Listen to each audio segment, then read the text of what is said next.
All right. Well, um, so we have this notion that Oklahoma is monolithic, that everybody thinks the same way, that we're only this thing.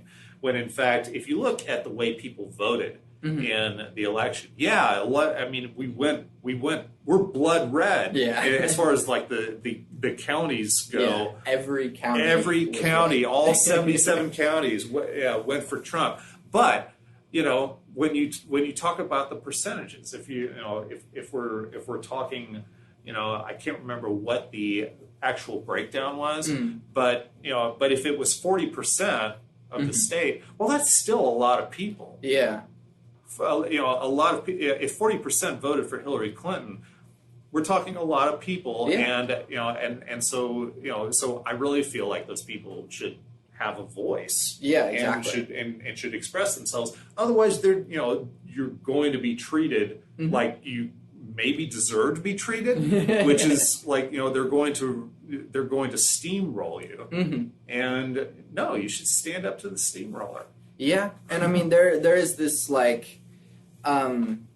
on the conservative side, there's this big push to be like, well, exercise your rights, go vote, buy your guns, use your free speech, but at the same time, both sides need to do all those things. That's right. Not necessarily buy a gun if you don't want one, but well, let's forget about the whole gun thing. But when you're but yes, that absolutely does apply. They don't want that. That side doesn't want their opponents in the war for the soul of the country to exercise their right to free speech and to express themselves. Because look at what's happening right now with the the town hall meetings. Okay. There's a lot of pissed off people in the world right now. And a lot of yes, Kellyanne Conway is right. They're pissed off because they didn't win the election. But who gives a shit, honestly? Yeah. I mean, yes, you have a right to be pissed off, and you have a right to express yourself, and they have, and your congressional representatives have a responsibility to listen to you. Yeah, responsibility, but maybe not a obligation, as they have ignored. Oh yeah, totally. I mean, we have I'm going to call out names here. Senator Langford.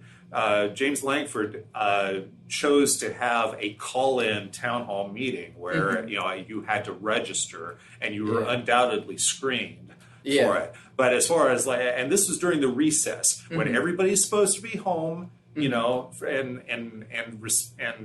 out there talking to constituents. He chose not to speak to his constituency directly because he sees what's happening to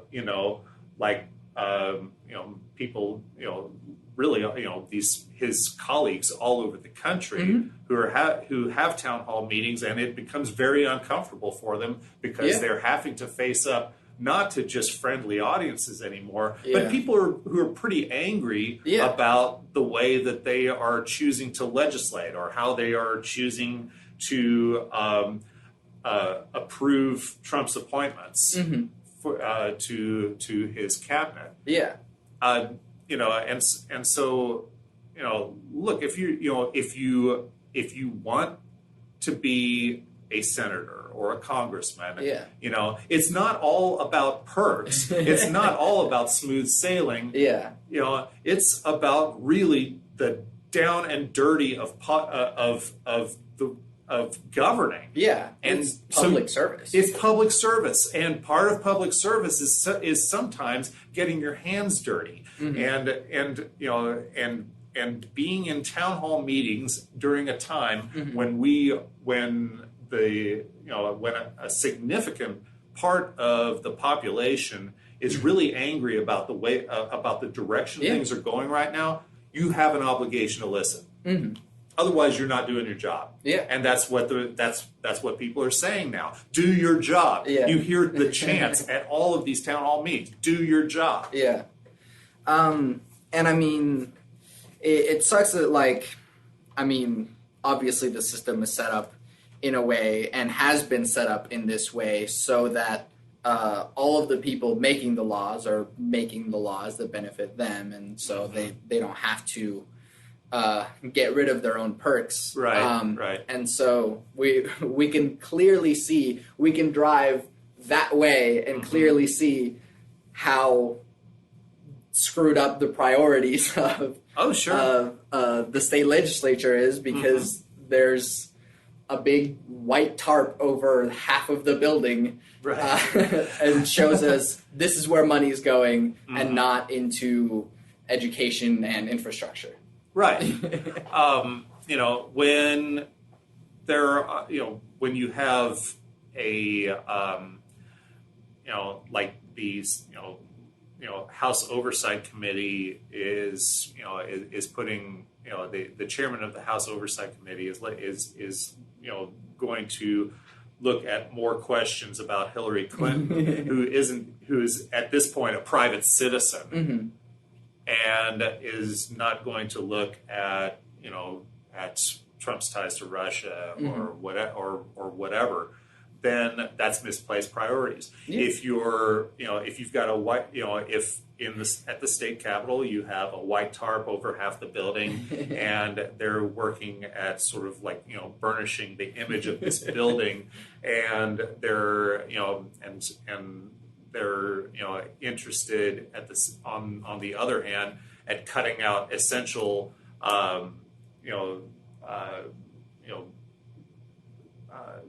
social life jacket kind of you know, programs. You know, then that's obviously a displacement of or displaced priorities.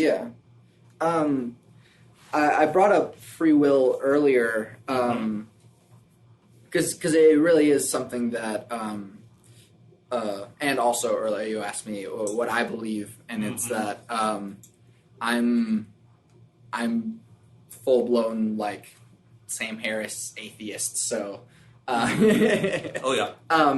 much less vocal about it because I like having friends. But yeah, I mean, if everybody talked like Richard Dawkins, you know, Richard Dawkins is probably the most, or Christopher Hitchens, who is now dead, so can't be as vocal about it. But if everybody talked that way all the time, he can't be as vocal about it.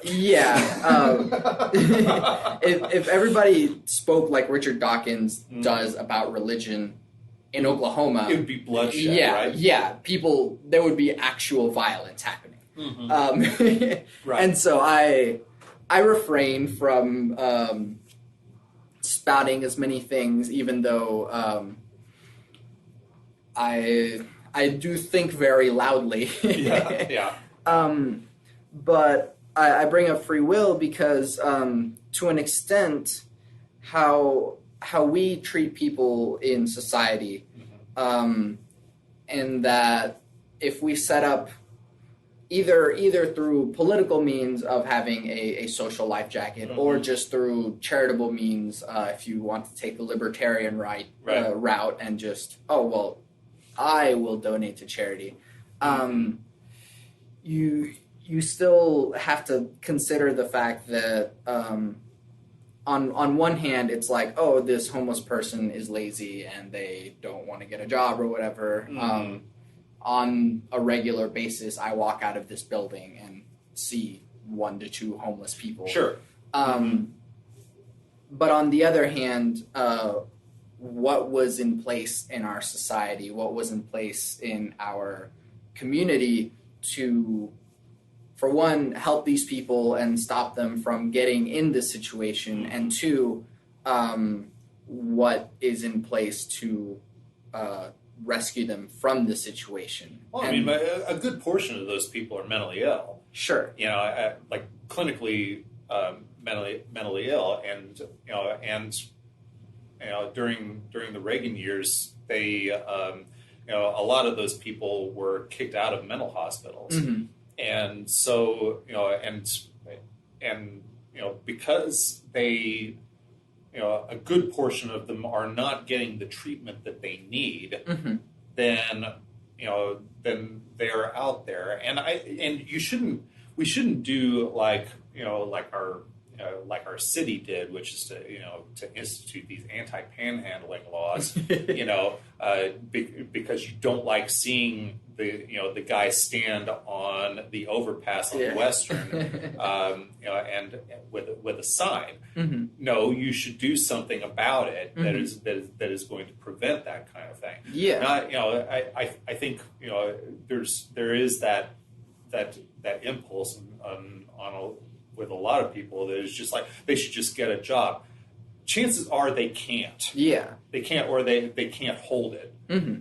So we've got to do something. In order to pull those people out, whether it is in some cases they have debilitating drug dependencies, and we there should be more sort of. I don't know. I'm kind of a socialist when it comes to this kind of thing. I feel like you if you take care of those things, then it won't be a problem. It's a lot more. It's a lot less expensive to have preventative or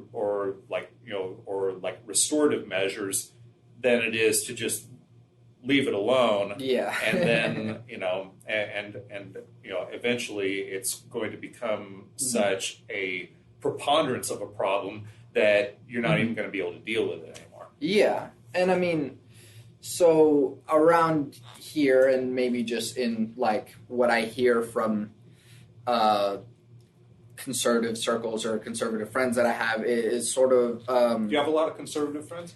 Not many, but I do try my best to communicate with them and see sort of I'm over here in this echo chamber and they're over there in this echo chamber, and so we have to try to make sure to continue to communicate, continue to understand each other, even though we may disagree. Right.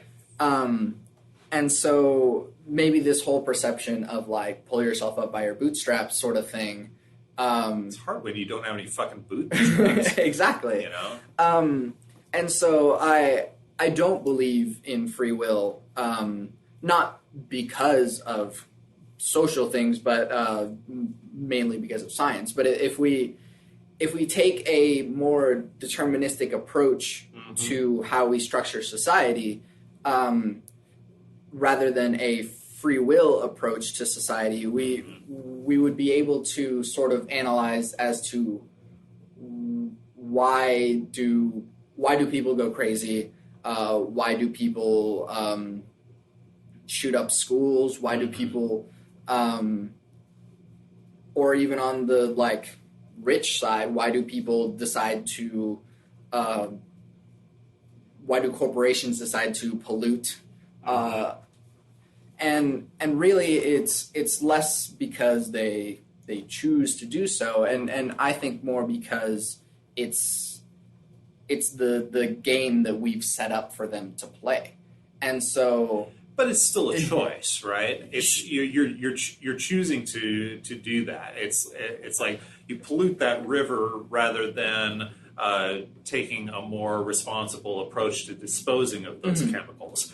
It's fucking cheap, I'm going to I'm just going to cart these 55-gallon drums over here at 3 a.m. and nobody's going to know. Well, yeah, but yes, it's cheaper to pollute, and there's the whole it's a lot harder and more expensive to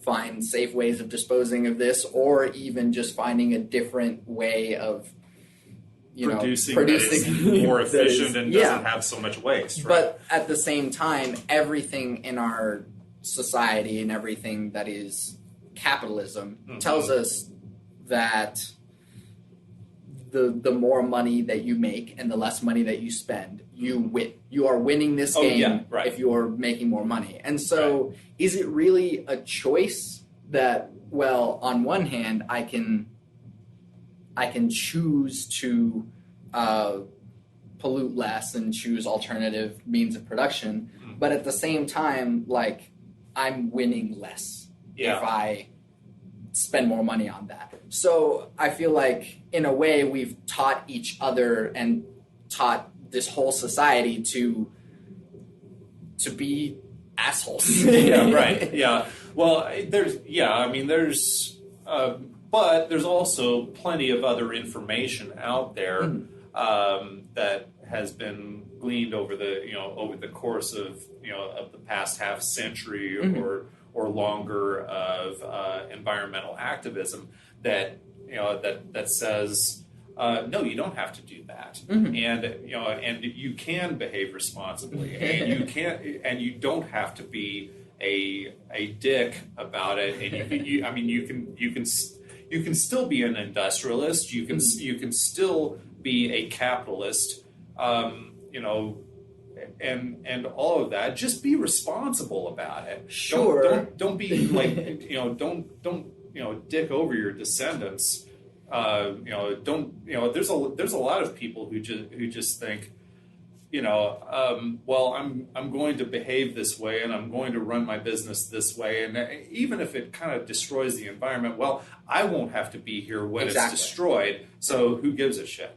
Yeah, and that's because as a society we value ourselves and our money much more than we value some of these other things that don't cost money. Whenever you say being more responsible, being more responsible does not give me more money. Right. Worrying about my posterity does not give me more money. Right. Right. Yeah, I know. But like whenever we've had these kind of like whenever we always have these arguments. Yeah. And as a society, and it usually takes a hard lesson to force people to think a little differently. Yeah. Sometimes it takes the river in Cleveland catching on fire, literally, for you to start to think about like dumping pollutants into the water. Sometimes it's it's like during the 1960s particularly, which I think that's when the river caught on fire, but during that time people were just like pitching shit out their windows. Like as they're driving down, and it's like you've got you picked up your burger at McDonald's, and well, I don't need this anymore. Throw it out the window. And so there was not any sort of concern that was going to be a problem until like you look around everywhere. And everything looks really shitty because we've been messing up our world. And so when we've had these sort of like, I don't advocate environmental cataclysm by any stretch, but I do think that we should be learning from our mistakes, and sometimes that happens. Okay, like take for example, like did you watch The Crown? We talked about it in class, right? Okay, so there's this one episode where they talk about this, what they used to call the London fog, but in this case, it was sort of like this pressure system kind of like settled over London and trapped all of the smog from the coal burning plants.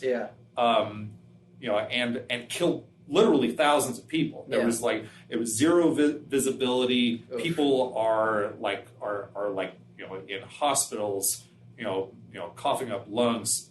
It was horrible, and it was things were really bad. And there was another incident like just a few years earlier in Pennsylvania where that happened.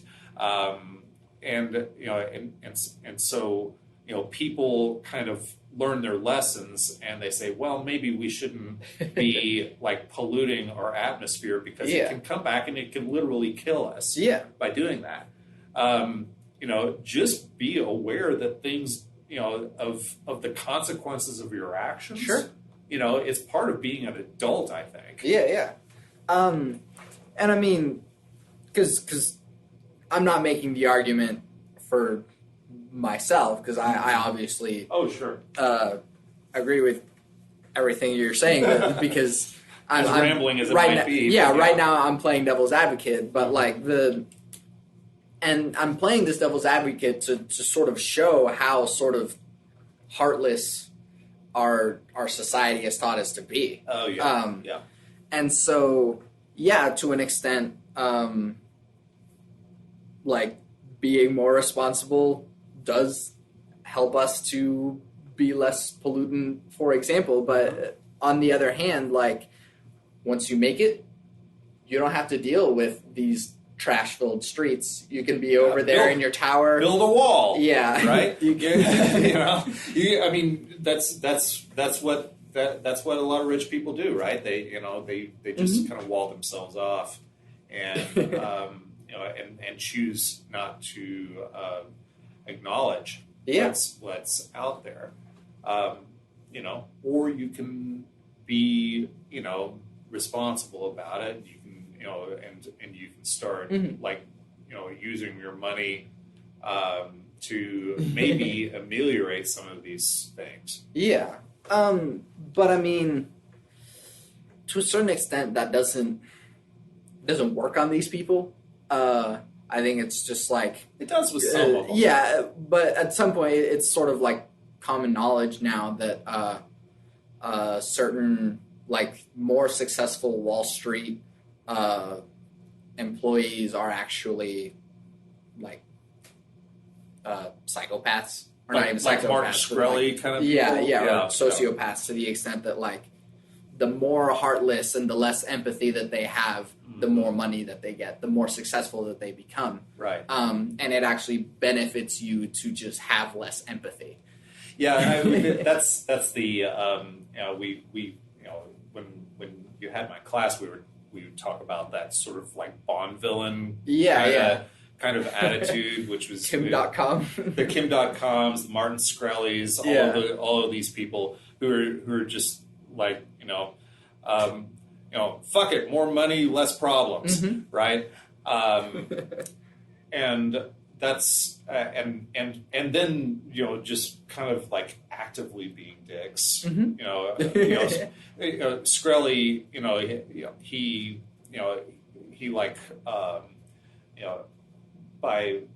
he increased the cost of those AIDS drugs by something on the order of 700%. Just because he could. Yeah. All right. Or even worse, the not worse, but like more Bond villain-y. The Wu-Tang album. Yeah. For people who don't know exactly what we're talking about, the Wu-Tang Clan made an interesting decision to record an album called Once Upon a Time in Shaolin, where they made one copy of it, and then they put it up for auction, and Martin Shkreli bought it. And he did so right about the time that he had upped the cost of that AIDS drug. So not only was he making the difference between life and death for a lot of people. He was also just being a dick about it, right? Well, he used the life and death money to buy himself an exclusive album and not give it to anyone else. That nobody else is going to get to listen to. And occasionally he'll go out and he'll play snippets of it just to basically to fuck with people. Yeah. Right. There is that sort of impulse on a lot of with a lot of people, that sort of Gordon Gekko greed is good kind of thing writ large, and that and I find that just grossly offensive. Yeah. Well, that man is president now. The manifestation of a lot of that belief system is president now. Right. And I don't know. I mean, I want to ask you this because this is something that has been coming up on a lot of the podcasts that I listen to, and being written about in articles. But right now, a lot of us are becoming sort of like we're walking around in a permanent state of just pissed offness because all of the news is bad. Yeah. And there's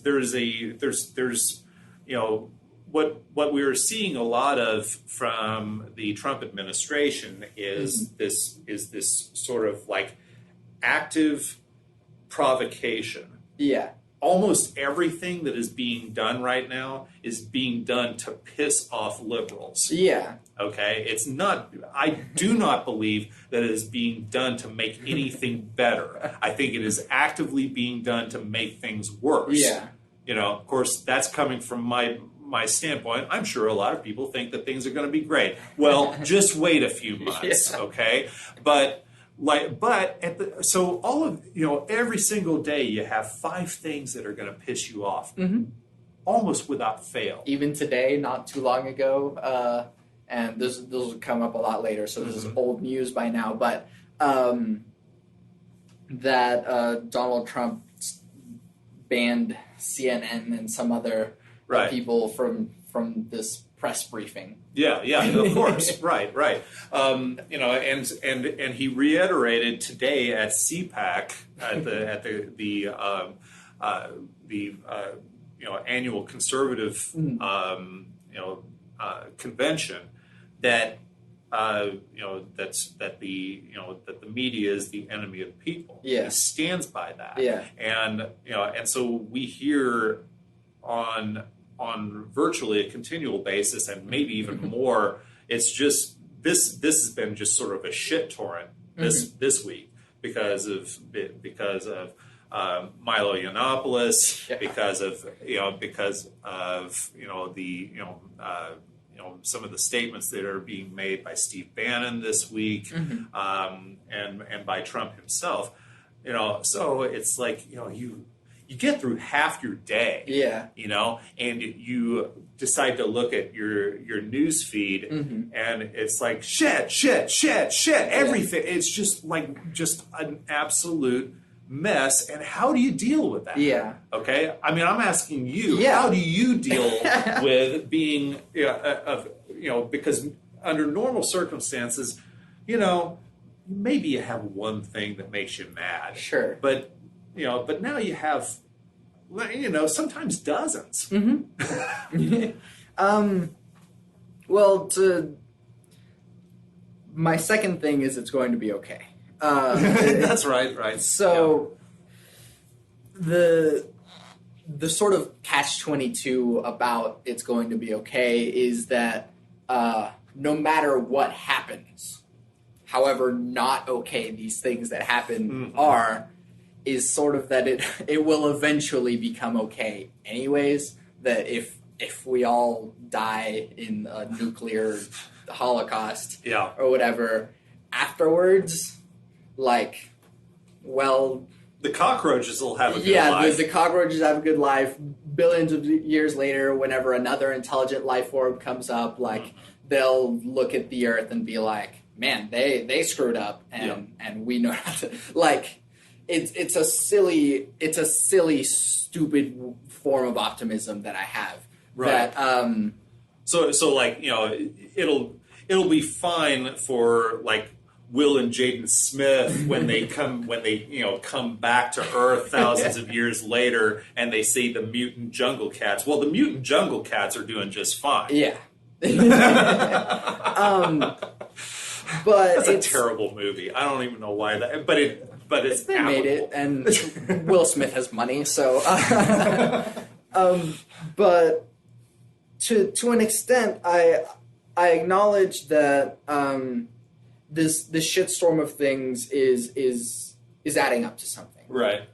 We're obviously just in the middle of what's going to be in some history book someday, and be like, man, look at what happened. Yeah.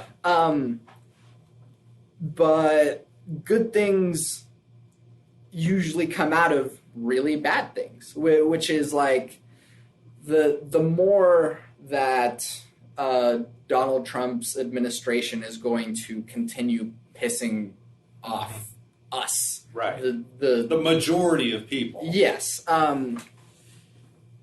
The more that adds up, it's the more people that are going to get pissed off, the more people who are going to say, you know what, I'm not going to sit by and do nothing anymore. I can't do nothing anymore.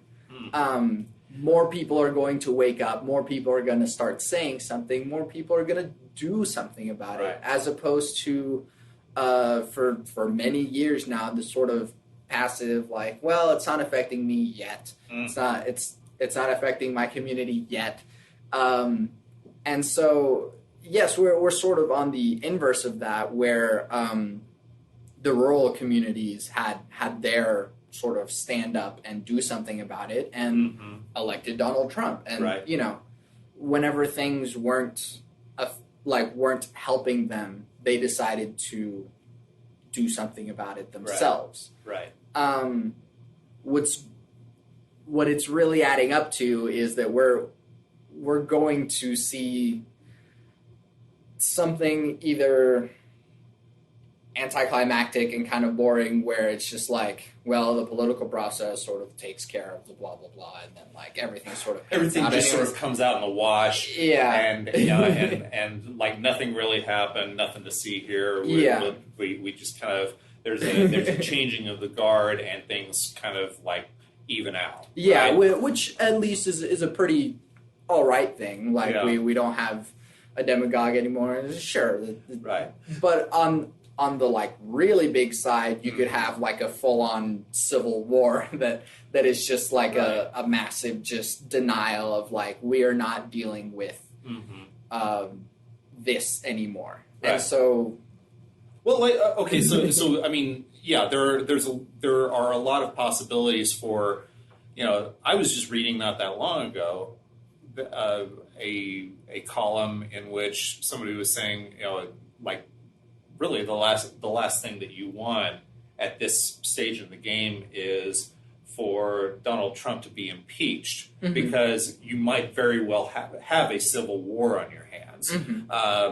You know, and so that may or may not be true. I mean, that's but I do think that, you know, in, you know, the opposite, sort of the more, I don't know, the more extreme version of like things just sort of like coming out in the wash and everything just sort of reverts back to normal, is that you end up having, like, you know, having to have truth and reconciliation commissions like they had in South Africa after apartheid, where, you know, you have to, you know, there's sort of an airing of everything that happened. Yeah. And, you know, and that's painful. It can be, it's, you know, I don't think, I mean, you know, South Africa is hardly what I would call a utopian society. They have high crime rates. They have a lot of civil unrest there.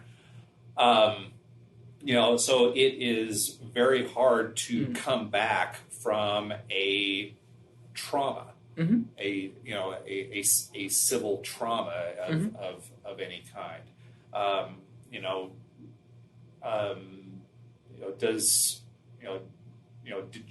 Did Germany ever fully recover from being ruled by Hitler? Well, that part of those repercussions were like how the UN sort of stomped Germany into the ground, and so that is part of why they didn't really recover. Yeah, but there's also sort of like the psychic damage that an entire country has to deal with for decades and decades afterward. For over 70 years at this point. And like I'm obviously Godwin's law and all that. I'm not saying that that's what's going to happen to us, but I do think that we are at a sort of like pivot point where we're going to have to decide who we're going to be. Yeah. And it will not be easy. Yeah. One thing to consider is that America is really young. If you look at... We forget about that. Yeah, like France has just gone through just like shitstorm after shitstorm throughout, like, but like you can look back and be like, oh, well, that was 200, 300 years ago. England too, and that, like, but they, when,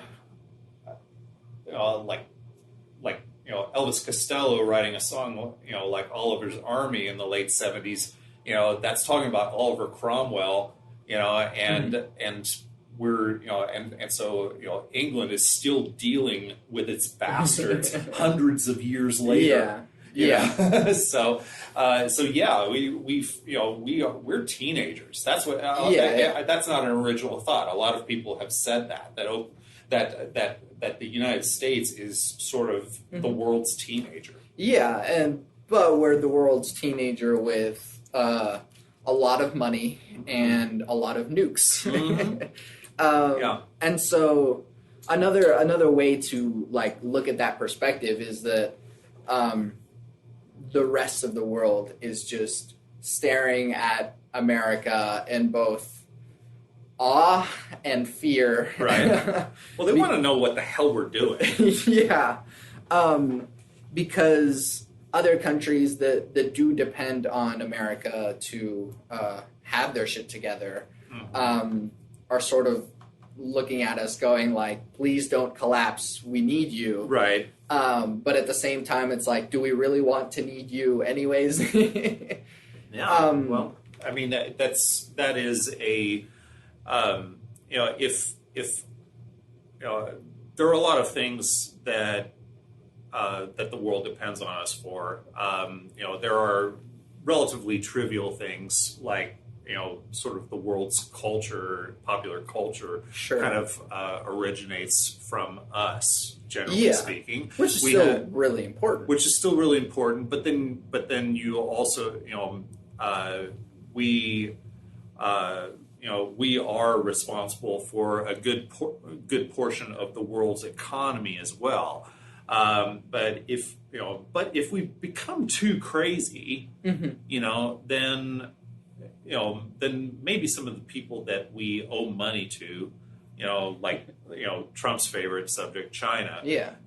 They can just decide, well, fuck it, we're calling in our chips. Yeah. And then you really do have a global crisis. Yeah. So a lot of it, a lot of where the U.S. stands, kind of like holds everything in balance.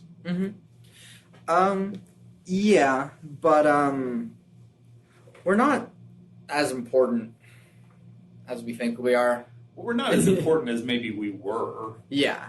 I think we still are pretty damn important. To a certain extent, a lot of different countries are probably just gonna try and dissociate as much as they can. Just be like, you know what, we'll just go somewhere else for our business and not have to worry about it. And to an extent, it's sort of the rest of the world putting the teenager in a timeout and going, we just can't deal with you right now.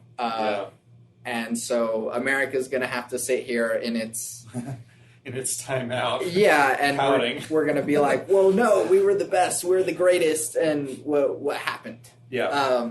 Well, okay, so like the last time I was in London, my taxi driver was like, we were driving around Hyde Park, and he was pointing out statues like you do, and he said, he said, that's when we were great. Yeah. Okay. and that's an awful feeling. Yeah. You know, I'm kind of an Anglophile, so I really like a lot of what Britain gives us. Yeah. You know, in the world, but that's but when you know when sort of the rank and file, that's kind of like how they perceive the country. That's a rough place to be. Yeah.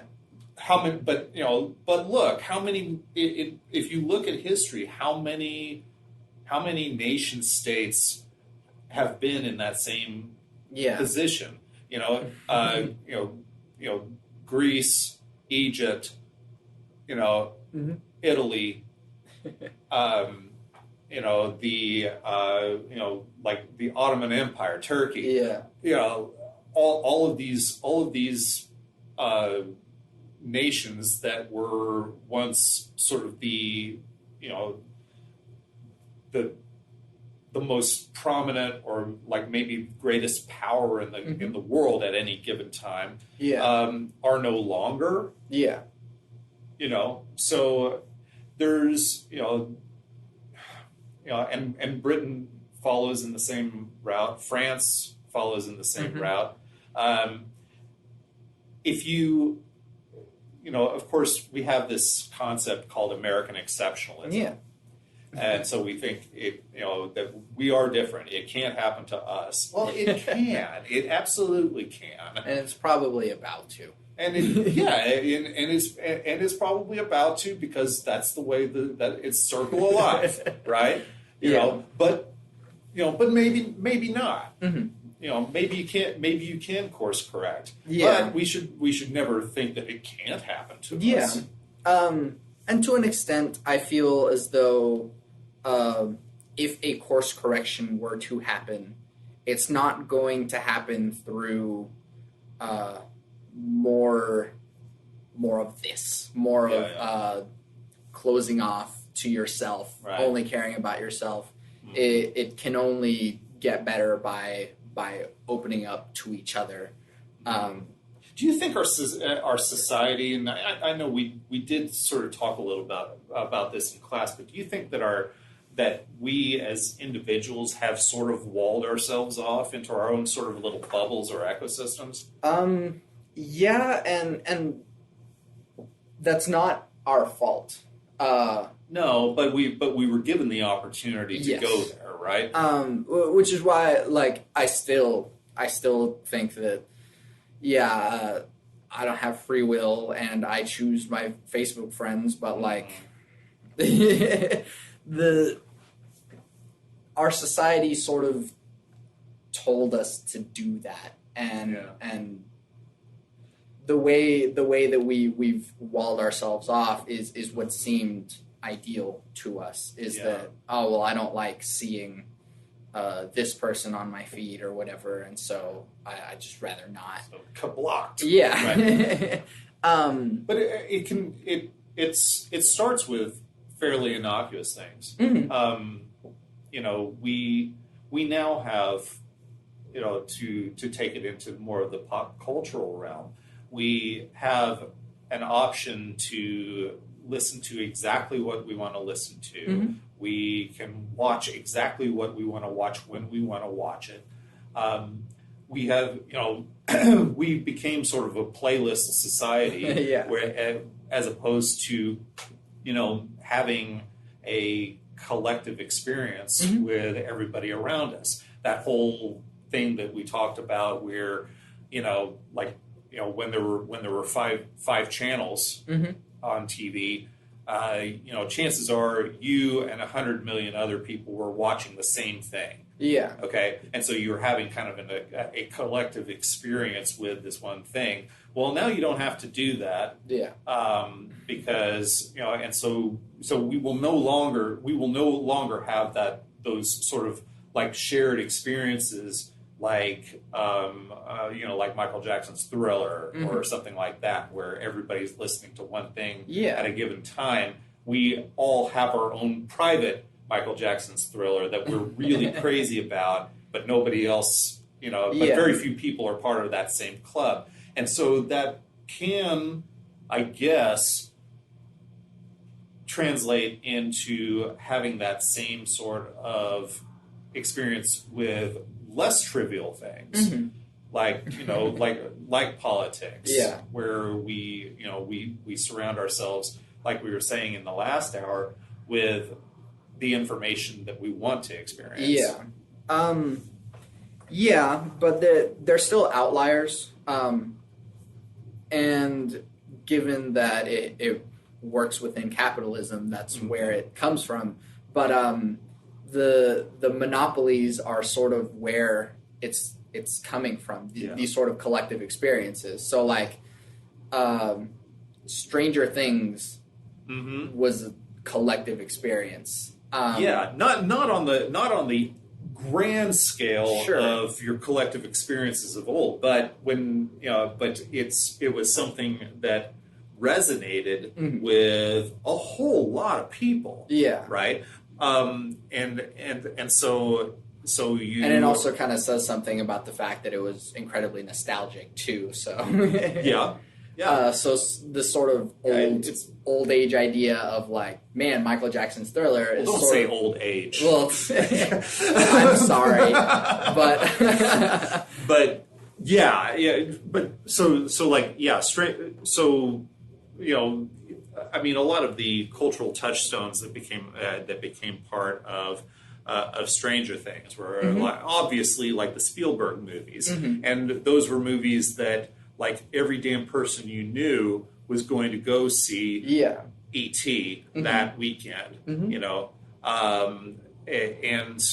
you didn't have options to like watch it on home video necessarily, because in 1982 when it comes out, most people didn't even have VCRs at that point.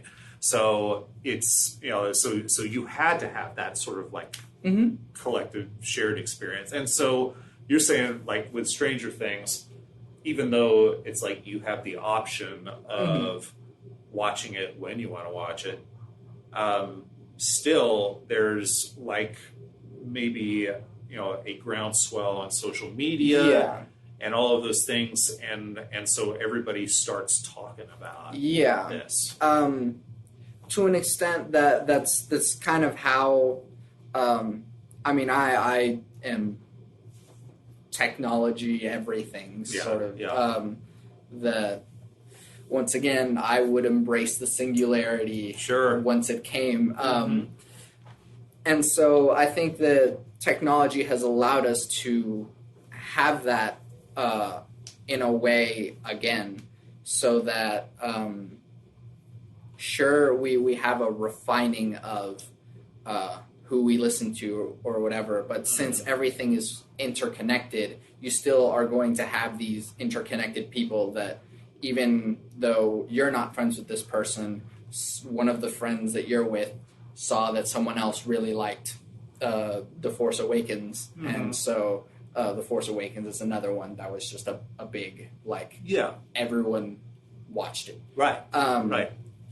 And so we're still interconnected, even though we're still closed off. And so another way of... We have little lifelines from our bubbles.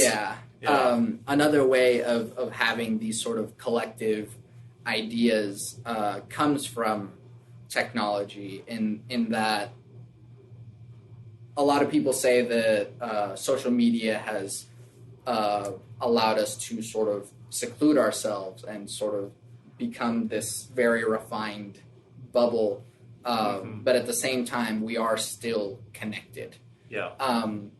And so through technology, through also just advancements in technology, I think that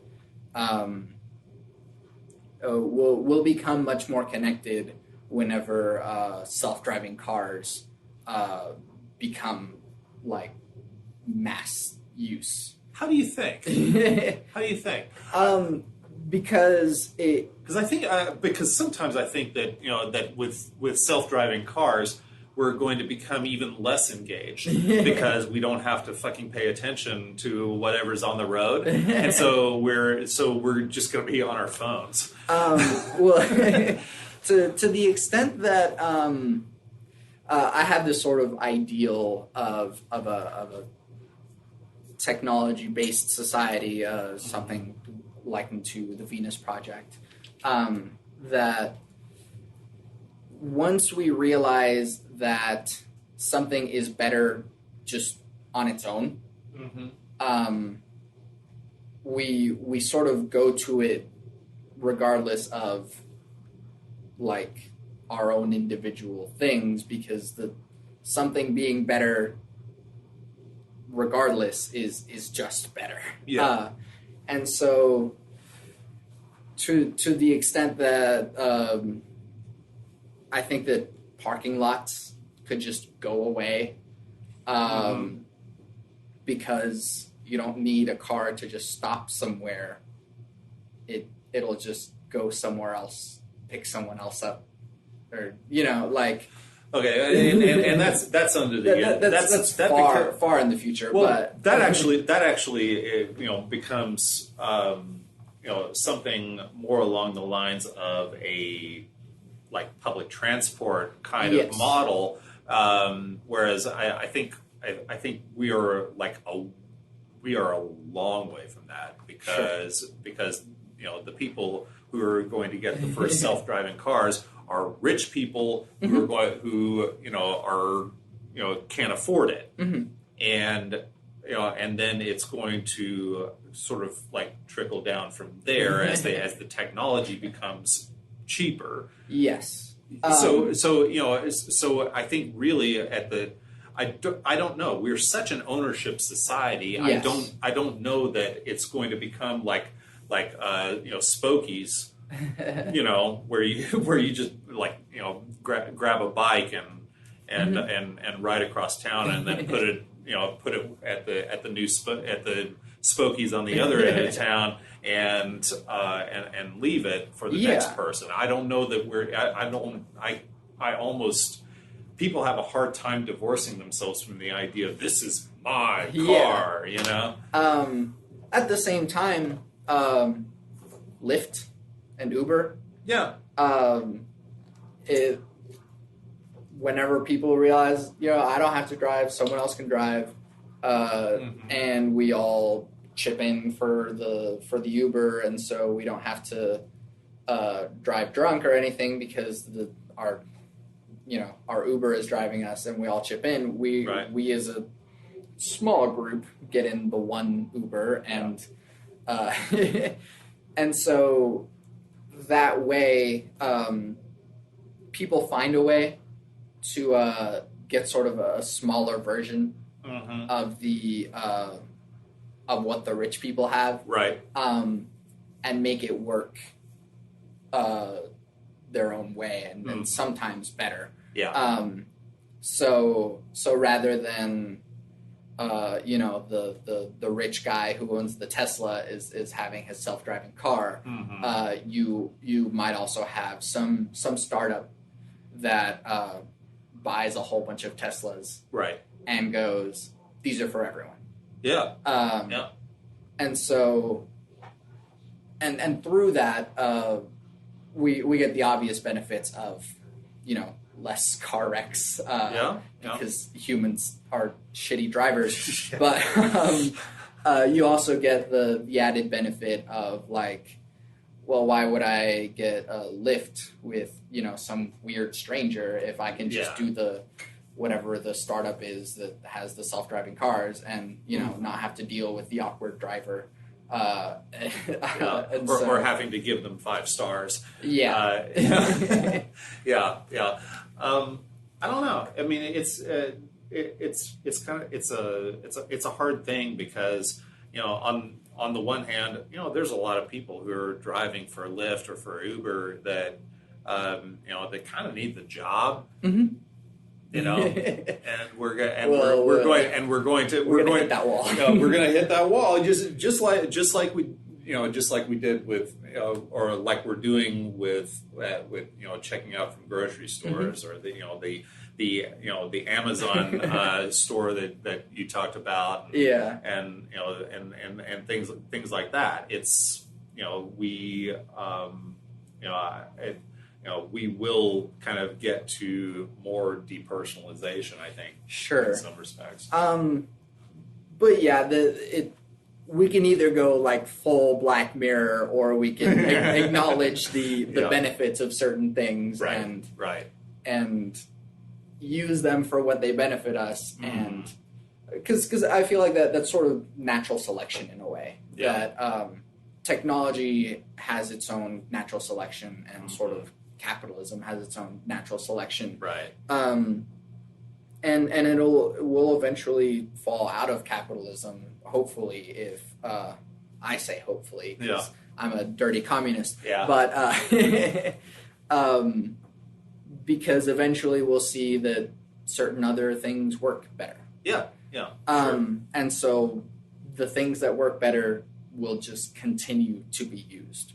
And so with the small example of a self-driving car, that works better than humans driving. With the bigger examples of, who is running society, should it be politicians who have their own interests, or should it be a computer that says we have this many resources and this is where they're going to go? Right. Yeah, exactly. Yeah. So to wrap all that up. Okay, so I got to ask you: are these?